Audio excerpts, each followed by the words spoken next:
Praise the lord. కుటుంబ భారము దేవుని ఆదరణ. ఆయన మిమ్మును గురించి చింతించుచున్నాడు. లక్ష్యము చేయుచున్నాడు గనక మీ చింత యావత్తు ఆయన మీద వెయ్యండి. 1 పేతురు 5వ అధ్యాయము 7వ వచనం. ధ్యానించుకుందాం. ప్రతి కుటుంబంలోనూ ఎన్నో బాధ్యతలు, సమస్యలు, ఆర్థిక బరువులు, పిల్లల భవిష్యత్తు, ఆరోగ్య సమస్యలు, సంబంధాలలో ఒత్తిడులు వస్తుంటాయి. చాలాసార్లు మనసు భారమై మన శక్తితో ఆ భారాలను మోసేందుకు ప్రయత్నిస్తాం. కానీ మీ చింత యావత్తు ఆయన మీద వెయ్యండి అని దేవుని వాక్యం చెప్తుంది. మన కుటుంబానికి నిజమైన పోషకుడు, కాపరి, రక్షకుడు యేసయ్యే అని తెలుసుకోండి. మన భారము మోసే దేవుడు యేసయ్య. అనుదినము ఆయన మా భారము భరించుచున్నాడు. దేవుడే మాకు రక్షణకర్తయై ఉన్నాడు. కీర్తన గ్రంథము 68వ అధ్యాయము 19వ వచనం. మన భారము మనం మోస్తే అలసిపోతాం. ఆయన మోస్తే మనం విశ్రాంతి పొందుతాం. తన దక్షిణ హస్తంతో ఆదుకునే దేవుడు యేసయ్య.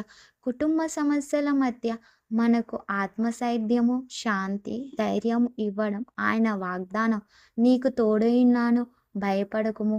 నేను నీ దేవుడినై ఉన్నాను, దిగులు పడకుము.